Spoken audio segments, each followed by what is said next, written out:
بیاموز و بشنو ز هر دانشی، که یابی ز هر دانشی رامشی. سلام و درود دوباره به شما بیننده های عزیز. من خیلی خوشحالم که امروزم قراره با یک گزارش دیگه در خدمت شما عزیزان باشم. این نمایشگاه انقدر جذابیت داشته و درخشیده که هر سال متفکران، نویسنده ها، هنرمندان و همینطور ناشران بیشتری رو به خودش جذب میکنه. بازدید کننده های بیشتری هر ساله با اشتیاق خاصی به این نمایشگاه سر میزنن. شما نه تنها میتونید توی این نمایشگاه با خرید کردن کتاب‌های مورد علاقتون از بازدیدش لذت ببرید، بلکه میتونید با شرکت کردن توی فعالیت‌ها و تماشای تئاتر و نمایش‌های گوناگونی که اینجا اجرا میشه یک روز مهیج و مفید رو سپری کنید.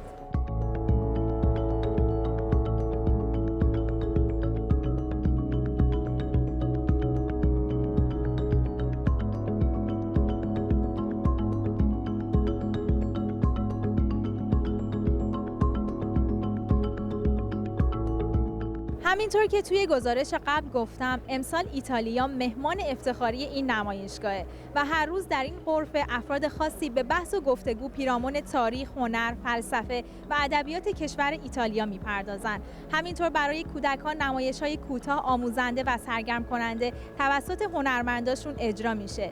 کتاب‌های خاص و جدید ترجمه شده به ده‌ها زبان رو میتونید امسال توی این غرفه ببینید.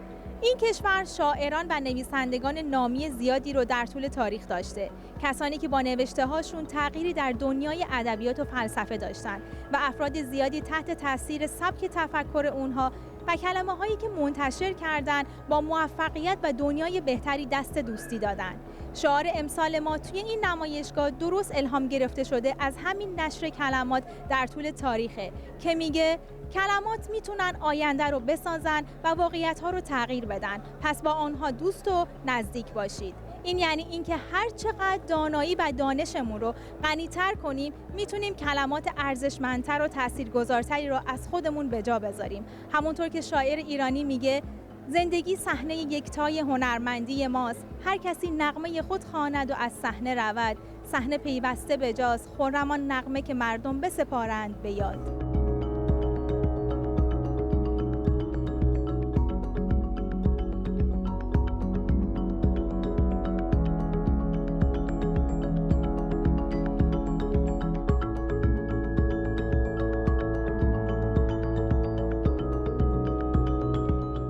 خب من اومدم بخش امضای کتاب که البته سال قبل هم این قسمت رو داشتیم. اینجا جاییه که نویسنده های قدیمی و جدید کتاب های خودشون رو برای طرفدارانشون امضا میکنن. خیلی باید هیجان انگیز باشه برای نویسنده ها وقتی که میبینن طرفدارانشون با اشتیاق خاصی به سمتشون میان برای گرفتن امضا. من فکر میکنم یکی از پر افتخارترین لحظات برای یک نویسنده و یا یک هنرمند میتونه همین لحظه باشه که میبینن نتیجه روزها و سالها تلاش کردنشون با چنین استقبالی روبرو میشه.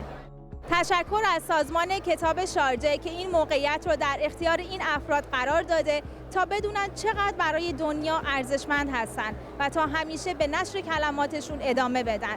شما هم میتونید برای آشنا شدن با این نویسنده ها و کتاب هاشون به اینجا بیاید و اگر نویسنده مورد علاقتون میون این جمعیت فرهیخته نشسته رو ملاقات کنید.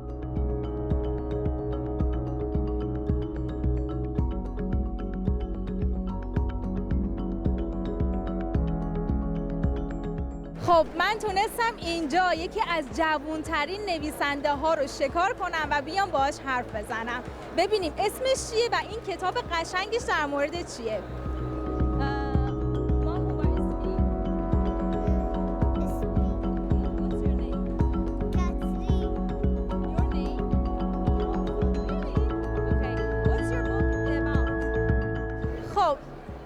من ازش پرسیدم که اسمت چیه؟ خب قشنگ اسمش که اینجا روی کتابش نوشته شده و این که ازش پرسیدم چند سالشه، یه دختر بچه نازنین 5 ساله است که کتاب به این قشنگی رو برای همسن و سالای خودش نوشته. این کتاب در مورد پری دریایی و زندگی اون توی دریا.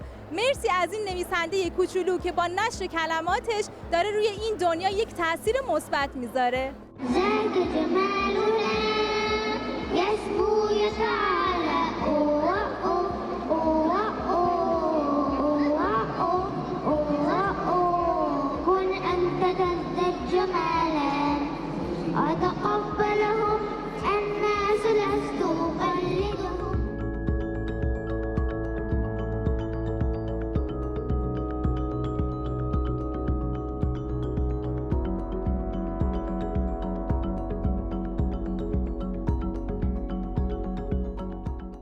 اینجا هم یکی دیگه از بخشای جذاب نمایشگاهه، چرا که هر روز در طول این رویداد 12 روزه افرادی به اینجا میان و در مورد موضوعات مختلفی برای تمام گروه‌های سنی صحبت میکنن.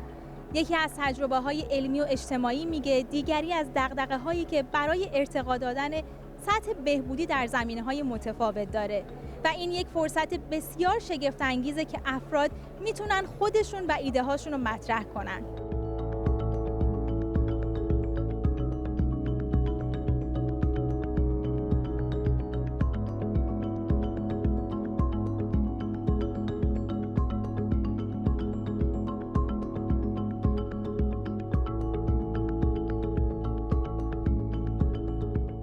چون امسال ایتالیا گل سرسبد این نمایشگاه است، گفتم که این موقعیت رو از دست ندم و بیام این طرف نمایشگاه، یعنی قسمت آشپزی نمایشگاه بین المللی کتاب شارجه که چی؟ که بهتون بگم این کشور نه تنها در تاریخ و ادبیات غنیه، بلکه در هنر آشپزی و غذاهای لذیذ و متنوع حرفی برای گفتن داره. فکر نمی کنم من تنها باشم و مطمئنم خیلی از شماها با من هم نظرید که غذاهای ایتالیایی از اون دسته غذاهایی هست که هر چقدر هم ازشون میل کنی بازم سیر نمیشی. امروز یکی از آشپزهای متبحر و مشهور ایتالیا، آقای الساندرو بورگیز اینجا هستن و ایشون ادعا دارن که یک دستور غذایی بسیار خاص و منحصر به فرد دارن. خب با هم دیگه بریم ببینیم که چی میخوان برای ما امروز رو کنن.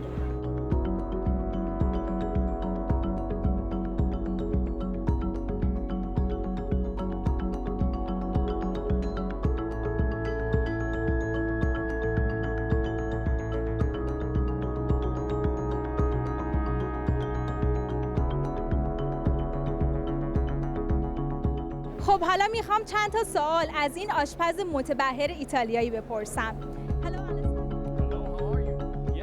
وقتی که از این سرآشپز پر انرژی پرسیدم چرا این یک دستور غذای خاصه و اسم این غذا رو چی گذاشتین، توضیح دادن که در یک بعد از ظهر یک شنبه وقتی با خانواده‌شون در حال قدم زدن زیر درخت‌های نارنجی رنگ کنار دریاچه بودن، چند اردک رو دیدن و یک لحظه به این فکر افتادن که چطور میتونن یه غذای اردک خوشمزه رو بپزن.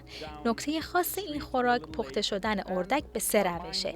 اول اونو میپزن، بعد میذارن در آب بجوشه و در نهایت با حرارت آتش سرخش میکنن و اسمش رو گذاشتن خوراک اردک کنار دریاچه که با سبزیجات پخته شده سرو میشه.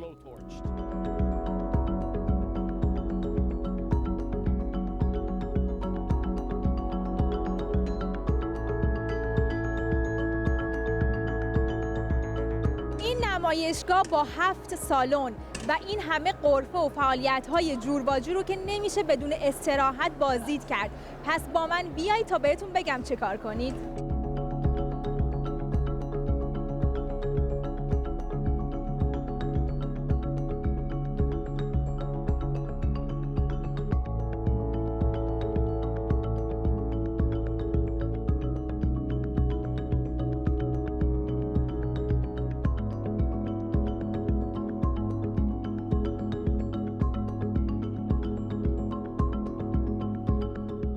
مثل من میتونید بیایید اینجا توی این سالن که پر از رستوران‌های کوچیک با غذاهای خوشمزه و کافی بارهای خیلی قشنگ با نوشیدنی‌های لذیذ هست.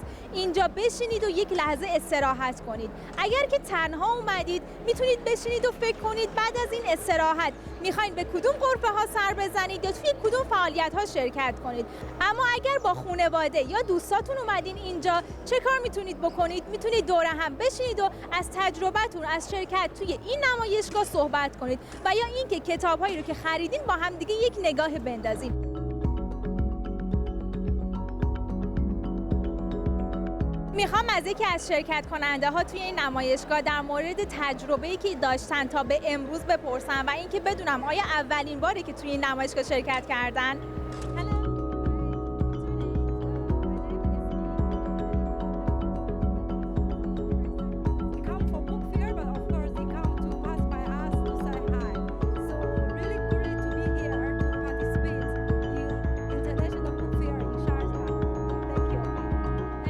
خب ایشون گفتن چی؟ گفتن که ما اولین بار نیست که شرکت کردیم. امسال سال پنجمه که توی این نمایشگاه شرکت کردیم.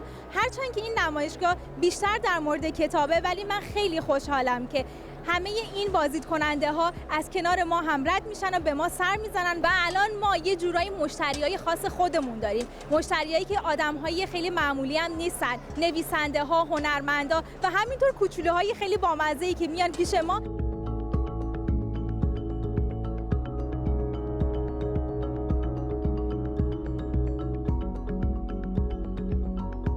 قبل از اینکه بخوام ازتون خداحافظی کنم، میخوام بهتون بگم که واقعاً باید خودتون بیایید اینجا و از نزدیک شکوه و بزرگی این نمایشگاه رو ببینید.